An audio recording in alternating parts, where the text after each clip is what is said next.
আসসালামু আলাইকুম রহমতুল্লাহ বারাকাত। সম্মানিত শায়েখ, কী অবস্থা, কেমন আছেন?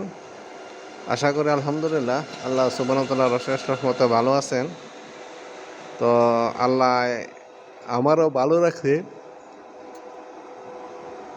তো পর কথাগুলো ভাই, অনেক দিন হয়ে গেল, আমিও ভুলে গেছিলাম যে আমাদের এই শিমুলিয়া মাঝিবাড়ি ফাতেমা রাদিয়াল্লাহু আনহা সালাফি জামে মসজিদের ভিডিওটা পাঠানোর জন্য।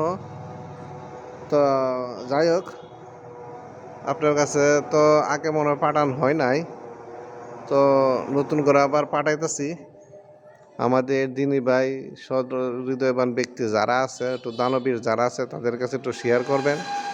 আর আমাদের এই শিমুলিয়া মাঝিবাড়ি ফাতেমা রাদিয়াল্লাহু আনহা সালাফি জামে মসজিদের জন্য উন্নয়নের জন্য যাতে একটু সহযোগিতা করে, এই জিনিসটা একটু সবারই বলবেন। তো ঠিক আছে, ইনশাল্লাহ। জাযাকাল্লাহ খায়ের। আসসালামু আলাইকুম রহমতুল্লাহি ওয়া বারাকাতুহু।